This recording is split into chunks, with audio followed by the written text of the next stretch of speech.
no numbers, there's no pictures, there's no videos, there's no gameplay. I don't like it.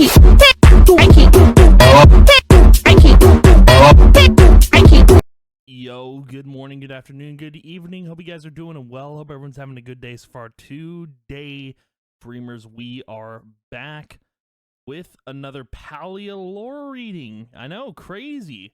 So this isn't the big lore reading that I have still yet to make. There's a lot of information to go over with that, so if you guys know what I'm talking about, I won't spoil it, but there's... If you've played Temple of the Roots, there's a lot of lore in that whole... through that whole quest line and just in the temple itself.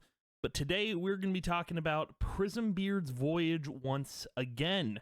So, in my Palia playthrough, I found on, I believe, episode 100 of the playthrough, the final two entries of Prismbeard's Voyage. So we're going to cover the first one here in this video, and then the next in another video, and then I'm going to make a video going over the entire story of Prismbeard's Voyage.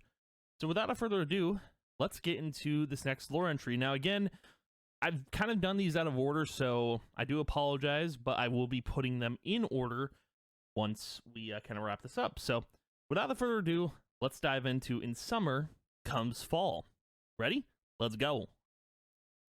So starting off with the first page here, there's two pages. In Summer Comes Fall. Where I should probably do the accent for this, right?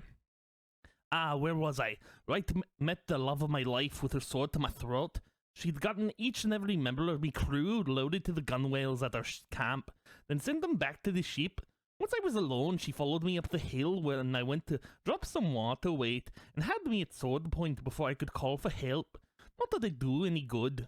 Said she had the map to the greatest Grimalkin vault of all time and was taking me ship and crew to find it. Unfortunately for her, she couldn't resist my catty charms. Convinced her to take me with her, and I became her first mate. So this seems like right before they went to the vault, like literally right before they went to the vault where the entire crew died. So I don't know if this is before that, but it seems like that's the case.